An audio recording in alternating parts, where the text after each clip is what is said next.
Our precious metal exposure is indeed higher than it normally is, with gold and silver equities comprising roughly 50% of our weighted portfolio. Otis Gold Corp is a gold development and exploration company with quality projects in the pro-mining state of Idaho. Otis's flagship Kilgore project has a resource of 961,000 gold ounces, and its recently published preliminary economic assessment demonstrated an impressive post-tax IRR of 53% at $1,500 gold. In addition to the significant expansion potential at Kilgore, Otis is exploring its highly prospective Oakley project. This Carlin-type gold deposit already has an inferred resource, and previous near-surface drilling intersected 123 meters of 0.69 grams per ton gold. Otis Gold Corp trades in New York under the ticker OGLDF and in Toronto under the ticker OOO. That's triple O. To learn more, go to otisgold.com. That's otisgold.com. Greetings and welcome back to Mining Stock Education. I'm your host, Bill Powers. If you'd like to engage the show, feel free to reach me at bill@MiningStockEducation.com. Well, I have the pleasure of speaking with someone that I've listened to over the past several years and have really appreciated his insights. And what I find unique about this person's insights is not just what their insights are, but the age of this person. We're talking about a fund manager, a successful resource-focused fund manager in his 20s. I'm speaking of Matt Geiger, the managing partner of MJG Capital. Website is MJGCapital.com. With that being said, Matt, welcome to Mining Stock Education. Thanks for having me on the program, Bill. Pleasure to be with you. Let's kick it off by learning a little bit about your background. I'm sure there's a lot of listeners that are familiar with you already, but for those that aren't, what's the background of your fund and how do you create value as a fund manager? So the MJG Capital Fund is an investment-focused partnership focused exclusively on natural resources. We're structured as an LP, where each of our 25 investors have committed to lock up their funds for a minimum of 10 years. This lockup, in a way, is self-selecting for only the most patient capital, and it enables our fund to stay liquid during hard times and to deploy capital countercyclically. At any given time, we'll hold between 15 to 25 publicly traded positions, as well as warrants from private placements that we participate in. Roughly half of our positions are initiated through open market purchases, with the other half through opportunistic private placements. At the moment, I'd say roughly 90% of the MJG portfolio is exposed to metal equities, with the balance in agriculture, aquaculture, and water-focused investments. As a fund manager, I add value through individual stock selection.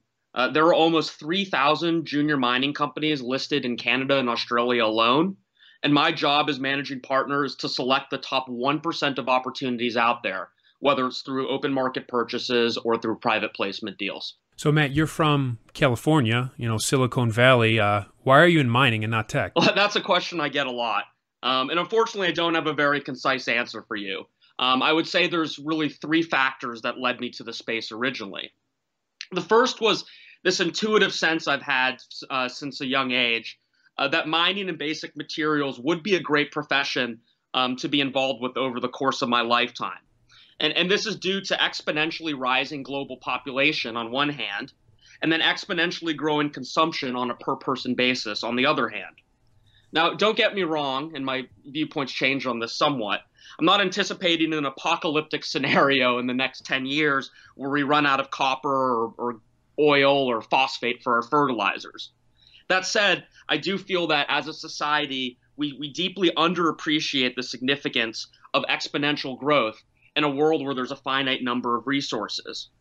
And additionally, I think as a society, we have unrealistic expectations that human ingenuity will triumph above all else.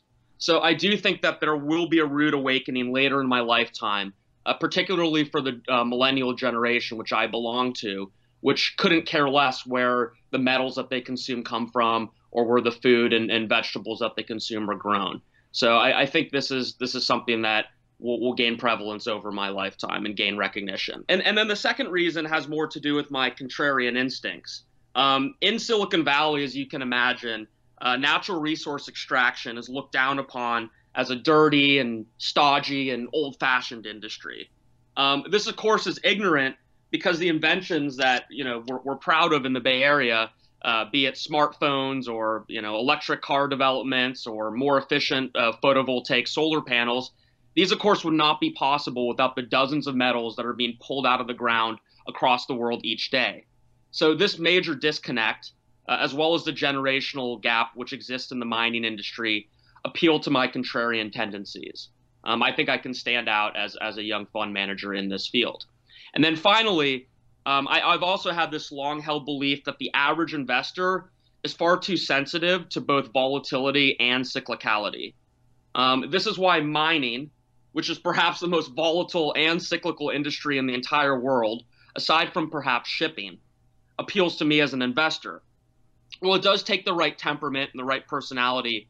I do believe it's possible to redefine one's relationship with both volatility and cyclicality and to leverage this for investment success. In my mind, there's no better place to do this than within natural resources, assuming you, of course, have the right mentality. Matt, give us a little more background. How has a young man in his 20s been able to get high net worth individuals to lock up their funds with you for a decade? How did that process work? Sure. So it was a lot of trial and error, to be honest. I remember when I first raised the fund, and I did admittedly start too early. The fund launched in late 2011, which in hindsight was quite brutal timing. Due to this fund structure and the 10-year lockup, we were able to stay intact through what were very difficult times. But I remember in order to get going, I sat down with 60 to 70 different individuals. And, I was able to convince 9 of them in order to put in small checks. So one big advantage that I had as starting as a younger guy is that I don't have a, ostentatious, large lifestyle to sustain. So I was able to get going with less than $1 million under management and then build from there with additional investors coming on board as they get more confidence in my stock selection abilities. There are the statesmen of the resource fund management industry, the likes of Adrian Day. Do you have any alter egos or mentors that you think of as you run your fund? Yeah, there are a few names that come to mind. Adrian Day is certainly one of them. His focus and expertise in both the prospect generator and royalty business models really appeal to me. And I try to soak up everything I can get when I'm with Adrian in person. Another person that comes to mind is Paul Stevens, who's one of the few Bay Area-based resource investors. Paul's been in the industry for over 30 years, and his original claim to fame was being the largest investor in Robert Friedland's Diamond Fields International when the Voisey's Bay discovery was made in the 90s. And I really respect Paul and his insight into people and importantly, integrity. So Paul's been helpful, focusing on certain management teams that you can trust and deploy capital with. And then he's also been helpful letting me know which teams to avoid and not invest with. 2 other quick names that come to mind would be Rick Rule and Rick Rule and Neil Adshed, both from Sprott Global USA down in Carlsbad, California. And both of those have been major influencers on my investment profile and then also my due diligence process. I recently read your most recent investor letter, and your fund is heavily weighted in gold and silver equities right now. What's the reason for this? Can you elaborate? Sure. So our precious metal exposure is indeed higher than it normally is, with gold and silver equities comprising roughly 50% of our weighted portfolio. Just 6 months ago, for some context, this weighting was closer to 30%. So this is a significant jump in only half a year. That said, this increase has less to do with a concerted effort on my part to beef up our exposure to precious metals and more to do with substantial outperformance of our existing gold and silver holdings within the portfolio. As I mentioned in the letter, I am comfortable being overweight precious metal equities in this market environment, where 30% of investment-grade bonds are now yielding below 0%, and where we've just seen our first negative interest rate mortgages out of Denmark. This negative interest rate phenomenon, coupled with record low precious metal exposure among investors in the developed world, leads me to believe that this bull market has plenty of room to run. And the MJG fund is very well positioned if this run in precious metals continues. That said, I don't expect to initiate any new gold or silver positions by the end of this year. I'm more than content to continue to hold our existing investments that are delivering results and to sell those where management either goes off the rails or the company gets unlucky with bad results, or the share price simply goes too far above what I deem to be fair value. So my focus over the next few months through the end of this year will be to fortify existing base and energy metal positions in the portfolio. I believe that if we don't see a severe global slowdown ahead of the next US presidential election, that we'll see base metals and energy metal equities follow gold and silver higher starting sometime during next year. So do you think that we could continue with a gold bull without the industrial metals participating? I do believe that's possible. As mentioned, my base case is that we do not see a sustained global slowdown or a 2008-like liquidity panic in the next year or two. If this is indeed the case, then industrial metals linked to global economic growth will play catch-up in the next year. And 2020 could end up being an exceptional year for those of our exploration and development positions focused on copper, nickel, cobalt, vanadium, zinc, etc. I do believe we'll see the standard pattern where gold leads metals higher and then the rest follow. However, I will say that a sustained multi-year slowdown remains a distinct possibility, despite central banks' best efforts around the world to spur further growth. This would be exceedingly bullish if we were to see a sustained global slowdown for our precious metal holdings, but the opposite effect would occur for our base and energy metal positions. So there could be serious downside in this scenario. Worst of both worlds would be a liquidity crisis akin to what we saw in 2008 during the great financial crisis. Even though physical gold would likely perform very well in this scenario, when you see systemic instability, this is not the time to be long gold and silver equities, at least initially. These are risk assets after all, and will be treated as such in times of financial panic. So buyer beware if we do see another, or when we do see another financial panic, at least in the initial 6 months, it won't be smooth sailing for investors in precious metal equities. Only the bullion investors at the very least will do well. Your investor letter also mentioned energy metals. Which one or two of these are you most optimistic about? So I would define an energy metal to be all metals that are used to either produce, store, or distribute electricity. So this includes the uranium that's used as a feedstock for nuclear power generation, or the high-strength magnets, rare earth magnets, that are necessary for wind power generation, or the lithium, nickel, and cobalt that are used in lithium-ion batteries, or the copper used as wiring to distribute electricity. I believe that the electrification really across the world is a major trend currently being overlooked by most investors, even within the mining industry. And I think the potential for major incremental demand increases for each of the metals I've mentioned is very real as this trend continues. For me, the greatest opportunity comes from the metal nickel. I'm not a huge fan of Elon Musk, but I will agree wholeheartedly with the statement that lithium-ion batteries should really be renamed, quote, nickel-ion batteries. This is particularly true as battery manufacturers transition to increasingly nickel-rich cathode chemistries. Just a few years ago, the average NCM cathode was by weight 1/3 nickel, 1/3 cobalt, and 1/3 manganese. Today, the fastest growing cathode chemistry is the 811, which is 80% nickel, 10% cobalt, and 10% manganese. This shift in chemistries is a result of battery makers reducing cobalt dependency due to security of supply concerns and also ethical concerns. This has huge implications for Class 1 nickel demand, but as of yet, this narrative is still relatively unknown amongst the investment community.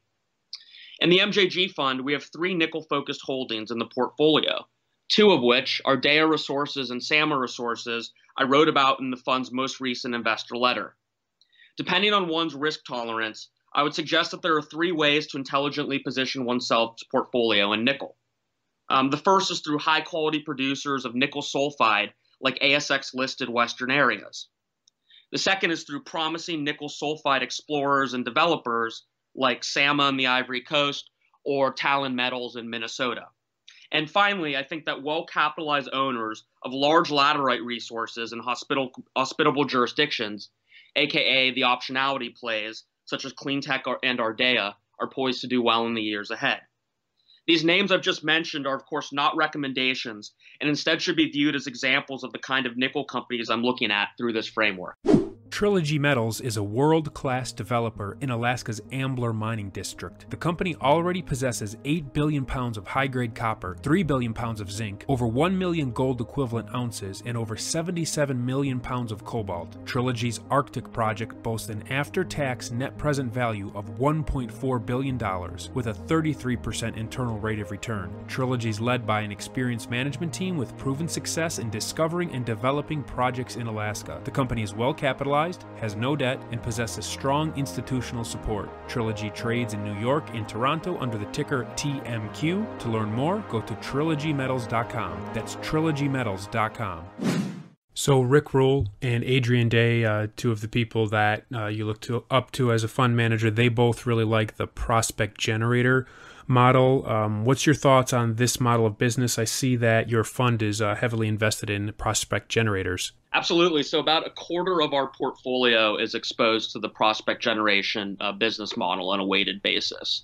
And this is my favorite way to conduct mineral exploration. As many of your listeners may be aware, this business model entails a highly qualified geological team staking multiple properties, ideally in one jurisdiction or one type of mineral occurrence that management specializes in. And rather than using shareholder funds to advance and ultimately drill these projects, instead the goal is to attract larger entities, generally major miners, ideally, to come in and drill the projects themselves. And in a best case scenario for these prospect generators, they will maintain 20 to 30% of the prize if something is ultimately found. So I think this business model is all about minimizing share dilution while getting as many shots on target as possible. To me, the upside that exists with the potential mineral discovery is so high that it's greedy to me to want anything more as an investor than 20 to 30% of the ultimate prize. I'd rather have a bunch of shots on target and have other companies spending their own money to advance these assets. Because again, this is a very high risk business, as you know, and the vast majority of targets, even the most promising ones, don't ultimately pan out. I do believe that dilution is the #1 enemy of junior mining industry. And so this business model was created to combat that. When evaluating prospect generators, aside from management quality, which is the very first thing I'll look at, there are generally 3 metrics I'll use to evaluate the company's value. The first is I'll look at the company's fully diluted enterprise value relative to its synthetic revenue. And synthetic revenue is a term used to describe the expected partner expenditures over the next 12 months. So as an investor, the lower this ratio, the better it is, and it demonstrates value. The second metric I look at is the company's fully diluted market cap relative to the value of its cash and marketable securities. This is a particularly useful metric in down markets or in bear markets, as it shows the company's downside risk under the implication that the company's working capital balance will be the most that the company can fall, which of course isn't always the case, but is generally a decent assumption. And then finally, I'll look at the company's working capital position divided by its monthly burn rate. And this shows to me the company's financing risk and whether the prospect generator is worthy of open market buying. Of course, if I see that the company only has 6 to 12 months before it needs to come back to raise money, as an investor, I'd much rather just sit on my hands and wait for the private placement to occur rather than buying in the open market. There are those hybrid prospect generator royalty companies like EMX Royalty. What are your thoughts here? Do you prefer this, of course, above the pure prospect generators? Yeah, so personally, I do think that the prospect generator business model is evolving more to this royalty setup. To me, EMX has been doing this for over a decade now, and Dave Colton knows what he's doing with royalties. Ultimately, there's a lot of debate in the industry of the value of a royalty versus a project level stake. I would argue that in some cases, and it depends on the stage of the project, and it also depends on the terms of the project level stake, i.e., is it carried through production, is it carried through a construction decision, et cetera. But I'd say your average 2% royalty is maybe worth a 20% project level stake, depending on the circumstance. I do appreciate what companies like EMX are doing. In my mind, I still view EMX as a prospect generator, but its goal over the next year or two is to get into a position where the market begins valuing it as a royalty company. And if they're successfully able to do that, it should be very lucrative for EMX shareholders, as the price to cash flow ratios seen by some of the higher quality royalty companies are pretty high. So I think that's a smart goal for companies in EMX's position. And there are a few others out there that are trying to replicate this project generator to royalty model. Matt, I'd like for you to share some of your insights with the resource investors that are listening to us, particularly the newer resource investors that are listening to us. What are some of the most common mistakes that you see from newer resource investors that you'd like to advise them on? So I'll touch on two big ones. And the first of which I've mentioned in a previous answer in this interview. I'd say maybe the biggest mistake that I see is when newer investors buy common shares of junior companies that need to raise money in the next 6 to 12 months.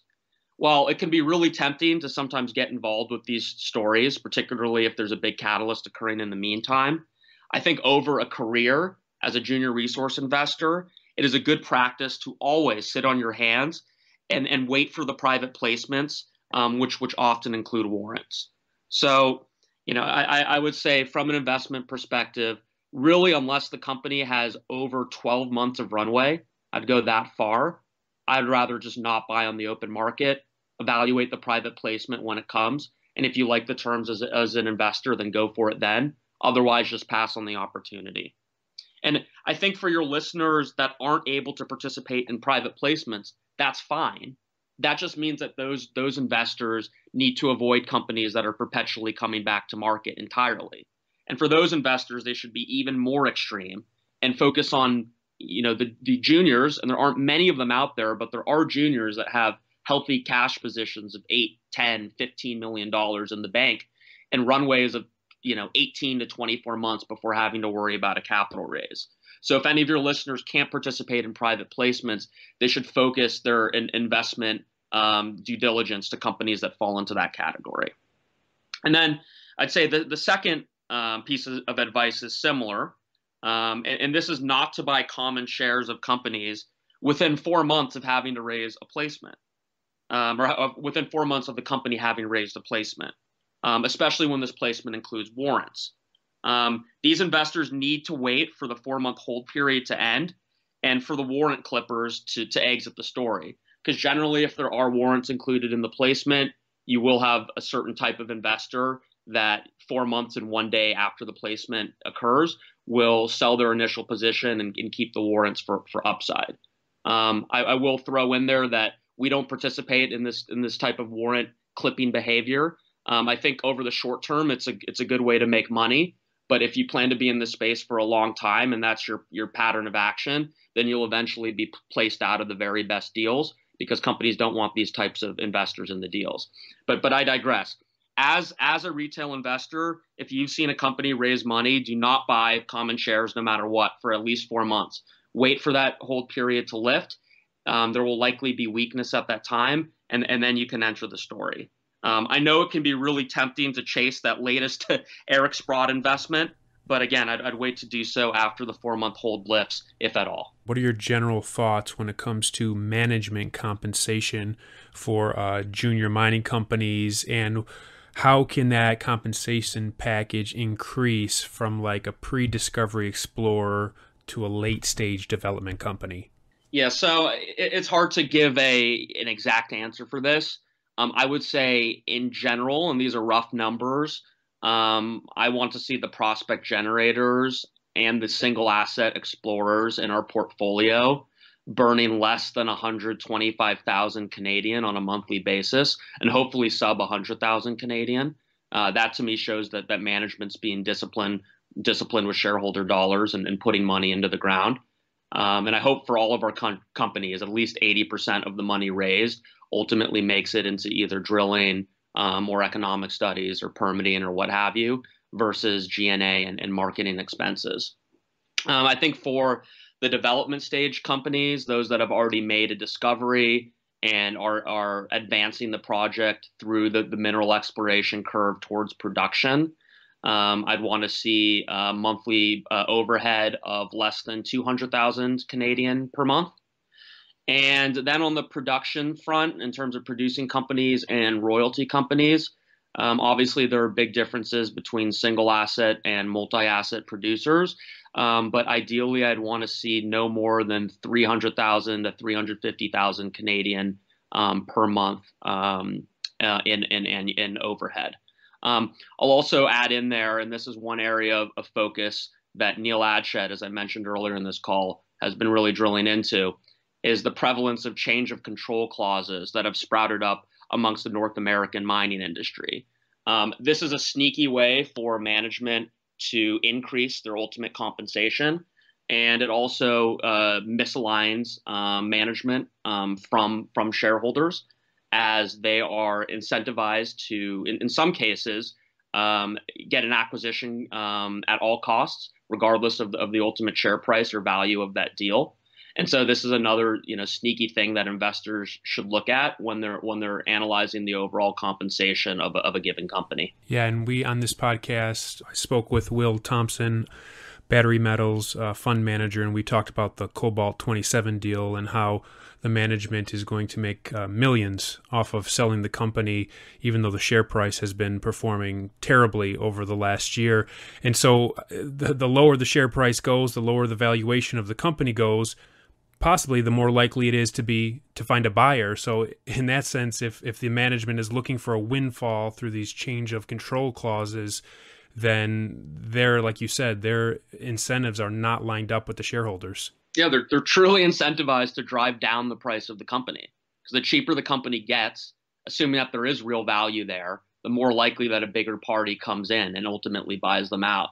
So again, the change of the control clauses is a pretty big and somewhat new challenge for the industry, particularly in North America. We don't have this issue in Australia due to the requirement of shareholder votes. There's just stricter requirements down there, and that could be something for the North American mining industry to look into, because this is hampering investor interest in our space. Matt, as you know, there's quite a learning curve to learn how to invest successfully in the mining sector.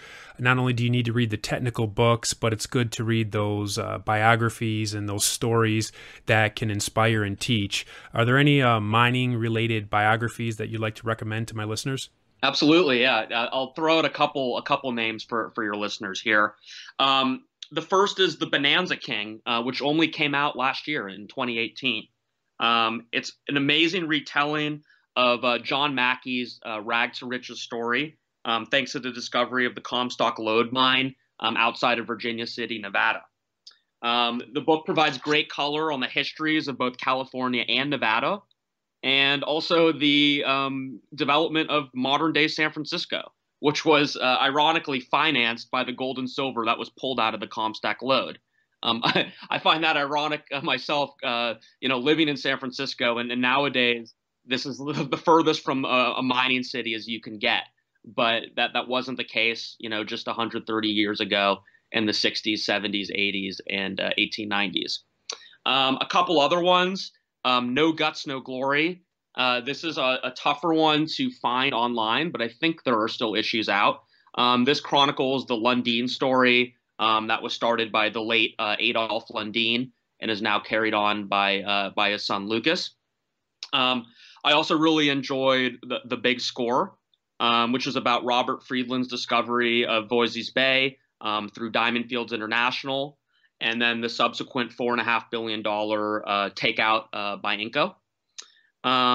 Another one that's less well known is called Colonel Green and the Copper Skyrocket. It's a fun name on that one.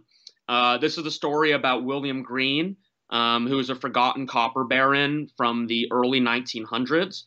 And he was the founder of the Cananea Consolidated Copper Company in northern Mexico, in Sonora, Mexico, and a really interesting read. One other one is The King of Oil. And this is the story of the controversial Mark Rich, who founded what is now Glencore. And in the 90s was maybe the most infamous global fugitive that the world had ever seen. So that's one filled with intrigue. And then finally, this is non-mining related, but still has to do with resource extraction.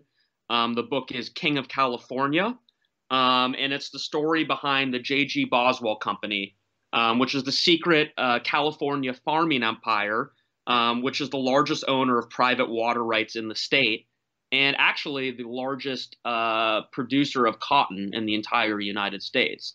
Neither of those facts are particularly well known. And the benefactor of this company, his famous quote is that the land is just dirt, but the water is gold, which I think gives you a sense for what this company's ethos has been over the past 100 plus years. So I think all of these are particularly excellent reads, especially for those of us who are investors in this industry. Both fun and also thought-provoking as well. I read some of those books. I knew of some but haven't read them, and there were some I haven't even heard of, so you just increased my need to purchase book list, so thank you for that. You've been listening to Matt Geiger, the managing partner of MJG Capital. His website is MJG Capital.com. If you'd like to reach him, I'm sure you can do so through that website. Matt, really appreciate you joining me. Thanks for your insights today. Thanks, Bill. Look forward to discussing again soon. Silver One Resources is an exploration and development company backed by strategic investors Eric Sprott and SSR Mining. The company is focused on its Candelaria mine project in Nevada, where there is already a historic resource estimated at 127 million ounces of silver. The Candelaria mine historically was the highest grade silver producer in Nevada, generating over 68 million ounces of silver at an amazing average production rate of over 1,250 grams per ton. The project has tremendous expansion potential as past drilling has outlined deeper, high-grade silver targets for future drill programs. Silver One is highly leveraged to the price of silver and is cashed up and poised to increase shareholder value. Silver One trades in New York under the ticker SLVRF and in Toronto under the ticker SVE. To learn more, go to silverone.com. That's silverone.com.